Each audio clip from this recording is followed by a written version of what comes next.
Hey guys, welcome back to We Watch the Movie. I'm Mike, he's Jay, and today we're reviewing X-Men 3, X-Men United. No, that's not right. X-Men Last Stand. Of course, you could have called this movie X-Men, Everybody Dies, So Go Fuck Yourself. I'm going to give you the big Robin Williams, dirty, hairy finger in the middle. We watched a movie. Yeah. We watched a movie. We watched it. We watched a movie. Yeah. These are spoiler reviews, but I'm sure you guys have seen these movies before, so you don't have to worry about that. Yeah, in this movie, it's a different director. It's Brett Ratner, he's done a lot of poopers, and he comes in. He did Rush Hour, which is good. Yeah. I mean, so he comes in as the new director. The other guy was like, "Fuck it, I want to do my shitty Superman movie." And then Brandon Ruth. Yeah, so it's supposed to be. I guess they decided they're just going to close X-Men off after 3 movies, after not delving into shit, after leaving so many like cool ass storylines just hanging out there in the air. They were like, "Let's fucking end it." Yeah, you know, the biggest travesty of this fucking movie, and I'll go back to this. I love fucking Cyclops. I guess he probably is one of my favorite X-Men of all time. They kill him off. Like the fucking first 20 minutes of the movie, he's gone. And it was so perfect, like because he's like going through this post-traumatic thing, like his girlfriend that he loved, or his wife, or whatever. Yeah. I don't know. I guess his girlfriend. That he loved her so much that she's actually dead, and he's dealing with all these emotions and stuff, and nobody gives a fuck. Like he's like, I'm subbing for Scott. And he's like, Scott's in his room suicidal, but I don't care. And the professor doesn't care. Nobody cares, and he's gonna leave, and then he goes away, and then he dies. Like 20 minutes. You know that James Marsden, the guy that played Cyclops, is kind of like, when he read the script, he was like, so I die in the 20. I'm still getting paid, right? Yeah, that's happening, right? He's like, I got fucked again. I got fucked in the worst way this time. This movie to me is like if someone took the entire X-Men universe and all the all the badassness there is. I mean, leaving out some of the awesome villains and characters like Gambit and stuff like that. If they took like a huge chunk of what was badass about X-Men, sniddled it down to one comic book, and it was like, here, this is this awesome, fucking entertaining as shit, fun to read comic book for you. Yeah. But that's it. You get no more. You know what? The thing is that the guy, he's dropping in all these characters that are great, and he introduces them like they're going to be something special. Like you see James Maddox, Multiple Man, you see Juggernaut, you see Colossus finally in the Danger Room, and it's like they don't fucking matter. Yeah. They're there and then they're gone, and people are just popping in the fuck out of this movie. The Beast, I love Kelsey Grammer. I thought he had a great portrayal of Beast. I thought he was awesome. He did. But it's like, who is he? It's like he was already established. They pick up from the second one. At the end of the second one, they're just like, I think everything's gonna be okay. And you've got all these issues between mutants and us and humans, and then all of a sudden it's like, oh, all that shit's over with. Yeah, you got that's my point. Yeah, the Beast is sitting there, and he's like Secretary of Mutant Affairs. Yeah. Well, I don't even know who you are. How that shit happened? Like we fast forwarded way into the fucking future. Yeah, comic fans know who he is, but most people wouldn't. Like he's just there. What happened to Nightcrawler? Where'd he go? Did he go back and pray? In real life, he got sick of putting on all that fucking makeup. That's really what happened, more than likely. But I mean, it's like you didn't explain anything about him being gone. It's like nobody. Like I said, for me, there's no. Like really emotion. There's some emotion, but there's no like interaction like there was in X-Men 2. I feel a lot about this movie like I do about Iron Man 3. In Iron Man 3, I thought the movie was fun. I thought it was entertaining. I loved the movie, but they fucked up Mandarin, and they fucked up that movie and so much Iron Man lore in that movie that it just pissed me off to no end. This movie was so fun to watch. I mean, you gotta admit, like every 5 seconds there's something monumental happening. You're just like, oh fucking shit, that's happening on screen right now. But then you're like, wait a minute, you just fucking killed Professor Xavier? You just fucking killed Cyclops? That's awful. What the fuck is happening? Yeah, I mean, when that happened to me, I was like, oh shit. I was getting like, I started to cry. I was like, what's going on? You killed him. You killed him. I was that scene though is amazing, man. That scene is shot well. That's one thing. This movie, the action scenes, the cinematography, even though they use like 3 different cinematographers on it, the whole movie looks great. The special effects are great, and it's directed great because scenes like that one, when like Wolverine's outside fighting with Juggernaut, you've got that fight where he tries to go through him, and they're fighting in the house. You've got Storm fighting with that bitch. Who cares about that fight, really? The lip ring girl. But the Storm, when she turns into a tornado, like she actually turns into a tornado herself. Like she starts spinning through people. No, he did good on special effects, but the problem is like he just had so much. He just wanted to focus on the special effects. The story was just like.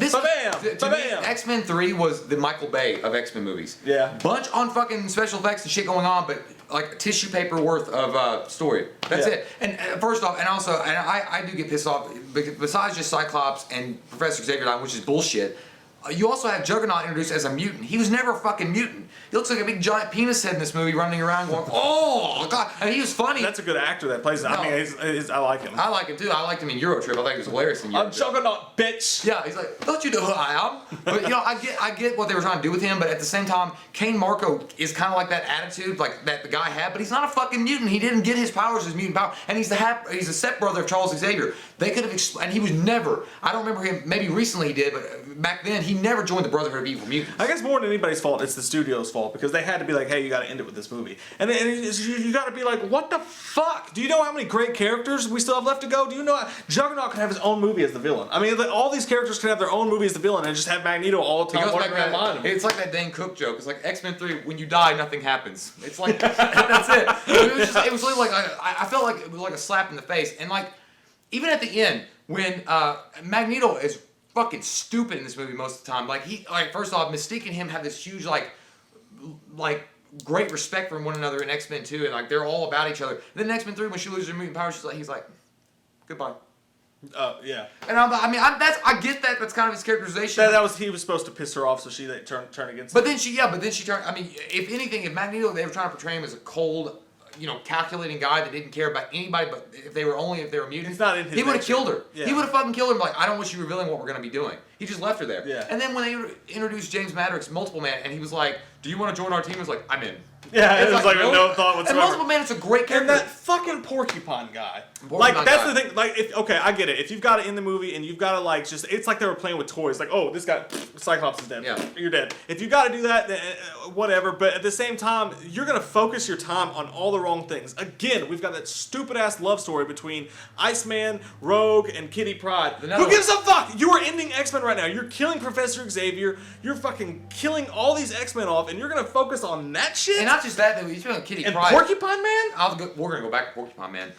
Sonic the Hedgehog in real life. But yeah, Kitty Pryde, the actress Ellen Page, I think that's her name. Yeah. She's a great actress. I have no problems with her. I think she's a good actress. The problem with her is she's just so like one-dimensional. She's like not even like there. Like it's like this is the third actress that portrayed Shadowcat, which is who her X-Men name is. But she's like who the fuck are you? It's like all of a sudden she's in it and she's like in the middle of the team and they're having a good time. It's like, when did you join the team? Yeah. What's going on? And then Colossus, the one time that he does something pretty badass when he takes Wolverine and does the fastball special, what they call it in the comics, like throws him at the fucking Sentinel, which you barely get to see, which is bullshit. He light blocks it. But it's like you barely do anything with Colossus is badass and he's like a shadow in this movie. Yeah. He's a memory. You barely remember him being in this movie. Yeah. And Rogue, oh my god, why is she in this movie at all? Like she doesn't do jack shit. What does she do in the danger room? She sits behind a car going, I can't touch anybody. I don't want to be a mutant. And Storm's a fucking bitch. It's like, Storm, when they come out with this mutant cure, Storm's a bitch about it. She's like, well, I don't understand why anybody wouldn't be a hot, sexy mutant who can control the weather. And then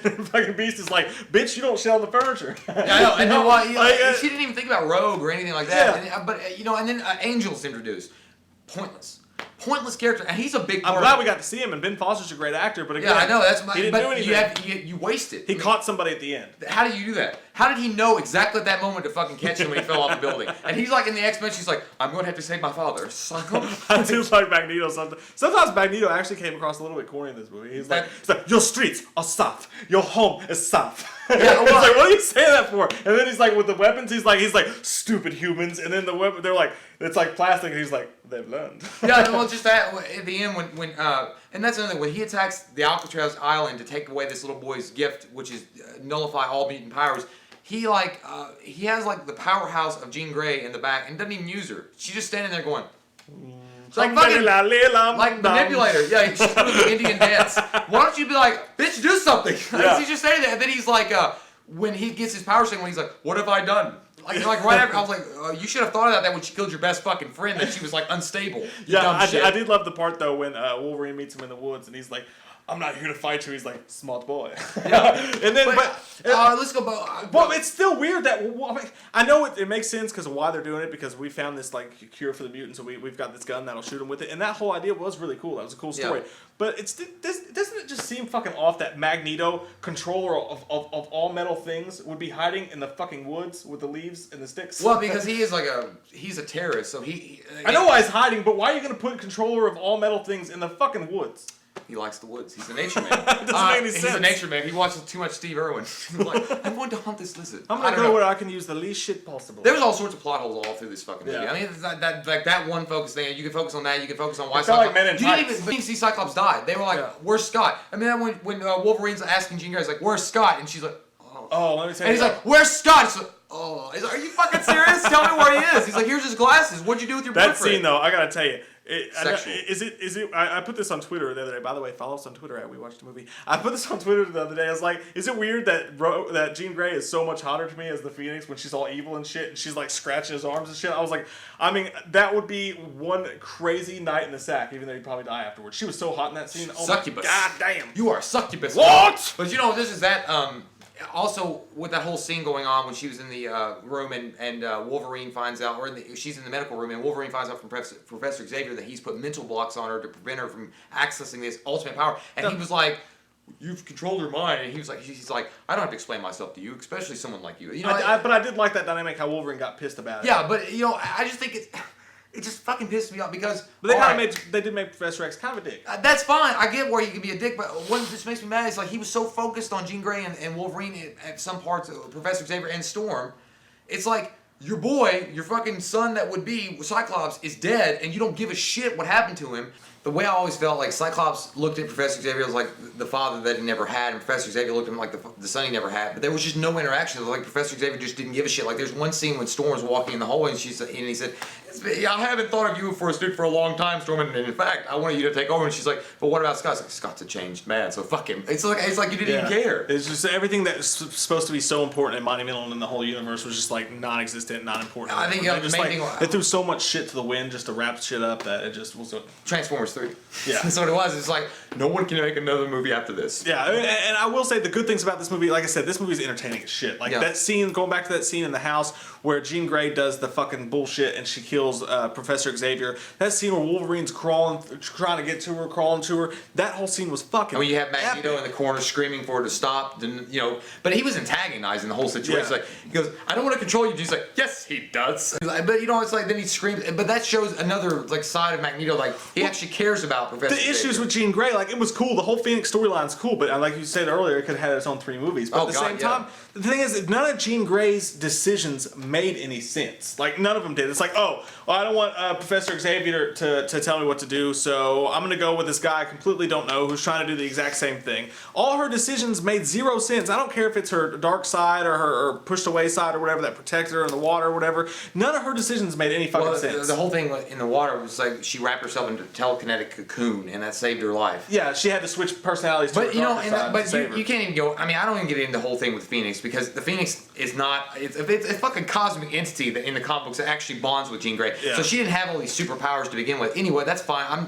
We'll just base it on this movie alone. The fact is, that one scene in the house, they show this emotional scene, and that the music is great, and she looks freaky as shit when she's standing there, when she stands up. I'm like, holy fuck, the last Exorcism Part 3. Yeah. That's what happened. But she was still kind of hot in a dirty, sick way. I wouldn't have touched that. That's scary. It's weird. That's scary. I have this thing for fan and I would have poked it with a stick. Like, are you sick? But yeah, so I mean, but they didn't capitalize on that. They didn't go anywhere with that. They would be like these one little emotional scenes, and then it would just be like, that's it. Yeah, and then you got the ending scene, which was awesome as well. I mean, there's all this crazy shit happening, all these superpowers, like the Beast and Wolverine fighting together. That was fucking cool as hell. All of them fighting together. All that stuff was really cool, and it was awesome to see visually. I just wish they could have put a better story around it. The very last scene where Wolverine is like crawling towards, he's fighting his way towards Jean Grey, and he's the only one who can because he has that Regenerative ability. Yeah, he has that regenerative ability. He's the only one that can be fighting to her like that. And you see his adamantium, and he's like falling apart over it. That was so epic, and the music was epic, and the whole scene was badass. And then she's like, "Save me!" And he sticks his claw in her. Like a lot of people didn't like that. I love that scene. I thought that was epic and amazing. But then all of a sudden, it's like you got all this cool shit, this cool scenery, these amazing action scenes. But then all of a sudden, you're standing and you're looking at Charles Xavier's grave, and Storm is the leader of the X-Men, and you're just like, this is wrong. The whole ending was shit. I just don't like the ending at all. And like, I don't know. The problem with this movie overall, the overall problem with this movie is it was an hour and 40 minutes. They condensed it all down. They tried to make all these epic storylines, and there was all these characters. They didn't give them the proper time they needed to have to give them a true backstory, to give them like the interaction they deserve, the depth of the character they needed. So they were like, let's just fucking put all these characters in there, let's put all these storylines in there, condense it, fucking kill them all, and we'll be done with it. Yeah, That's it. And I have a really, really strange feel for this movie. If the comic books never existed and that you didn't have all this awesome stuff to base it on, to me this movie would have been great. But because it was a great movie, it had action, it was special effects, it was fun, it was crazy, it was a spectacle to watch, and I enjoy watching this movie as a movie by itself. As a movie based on the X-Men, it's absolutely fucking atrocious, and it's blasphemy and it's terrible. But at the same time, as a movie by itself, as a movie, it was still a really good movie. You know what? One thing we didn't mention yet. I'm gonna go ahead and talk about Porcupine Man. Ridiculous motherfucker. Yeah. Ridiculous. I mean, we might have mentioned him. We didn't go into depth. Like that's who you're gonna focus time on. He's a joke. He's Sonic the Hedgehog, and it's like that's like having what's your superpower, man? It's like everybody has, he's flying around. They have like beams coming out of their eyes. You're like, what? My superpower is I can make my fingernails glow really bright. And, yeah. Okay, cool. And what does that do? It's like, well, my fingernails can never get dirty, and I can use the keyboard at night.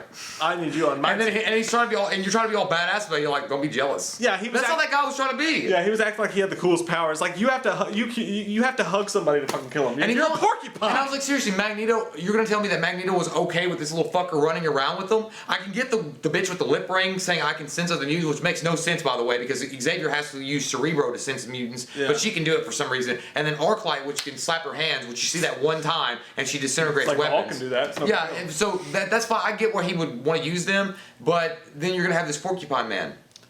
Yeah, it just what the fuck are you talking about? I don't know why the hell they wanted to use him. Like, yeah, they focused on the wrong things at the wrong times. And the thing is, like I said, my rating's gonna shock you on this one. Okay. I'm gonna give this movie 8.0. Whoa, that's really shocking. Dude, this is it makes me so mad, but it's one of my favorite X-Men movies to watch just because it's so damn entertaining. You've got these such epic, amazing scenes in it that I love, and the special effects are great, and I love watching this movie. But when it's over, I'm just like, I can't believe that you did that. It's like okay, they made a great movie with it. I'm just gonna go out. I'm gonna come out here. I'm gonna be me. That you made a great movie with it, but I still hate. Part of me hates this movie because you had to take all these amazing comic books and all this great stuff and shit on it. You had to use all of that in an hour and 40-minute movie just to make a decent movie. You didn't.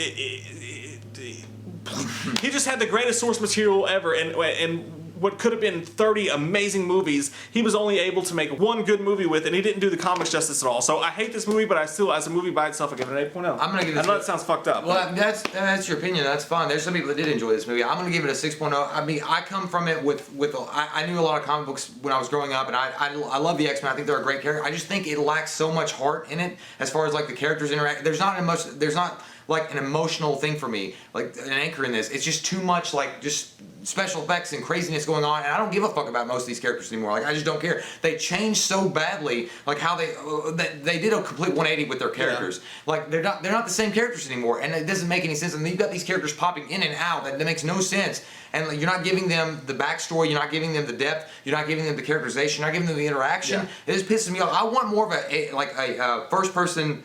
Not first person. I want more of a connective kind of feel to the whole thing. But this is the most comic booky X-Men movie there is. Yeah, I mean, it was like a lot of special effects. I think it being my favorite comic book, it felt so much like the comic books. It was just all smudged into. Well, that's what I'm saying. It's a really, as far as like special effects, they did a good job with that. But I mean, I will stand by my original thing. I think it's a Michael Bay. And I respect that. I totally get that. Because Michael, lots of special effects, lots of mutant powers going on, but these characters make. Why are they there? Who are they? Why have they been established? Where was this person? Where did that person go? It's like you don't, and then you like the main characters. You don't even give them fucking time of day. You're like Cyclops, fuck, he's dead. Professor Xavier, you're dead. I mean, you just boom, boom, boom, you're done. But I mean, I will respect what you're saying because what you're saying right now it brings out the seriousness in your eyes. So I appreciate it. No, I mean it's just for me. I understand where you're coming from. I understand everybody's thoughts like that. I get it. I get the anger towards this movie, and I totally understand it. X-Men. I told you it's my favorite comic book. It's just what it is that he did a terrible job with what he had to work with, but he had so much amazing shit to work with, like with the options that the studio gave him. You can do whatever you want. You can kill whoever you want. You can make whatever storyline you want. You can pack all this shit into one movie. You can't make a bad movie with all that epic shit happening in it. You can't. I think it would have been better for him if he had slowed down. Yeah. If he hadn't been on speed. It should have been 10 fucking movies. Yeah, if he had been not been speed, like, oh, fucking superpowers! Everywhere! If he hadn't done that, I get that. Okay, if you just slowed down, take a breath, relax, fart, whatever you gotta do to relax yourself, and then say, let's make it a little bit longer, let's ask for a little bit more money, not making an hour and 40 fucking minutes. The last two X-Men movies were over 2 hours long. and give them the proper time. And you know what? Shorten it fuck down. Take this character out. Take that character out because you can't use them. They're not going to be good enough in this movie. And then put, let's make it like this. Let's make a narrow vision. And that's how I feel. I give this movie an 8.0, but I feel like it should have been a fucking 11. It could have been great. It could have been amazing. So that's how I feel about it. What did you guys think of X-Men 3? Who do you side with more on this? I mean, what are your thoughts? I mean, most people hate this movie. I get that. What do you think about this? What do you think about the storyline? How excited are you for X-Men Days of Future Past? I'm pretty pumped. Oh my God, I'm ready. But comment below, let us know, and we'll see you guys next time on Storm's hair, salon or made up? We watched a movie. Yeah. We watched a movie.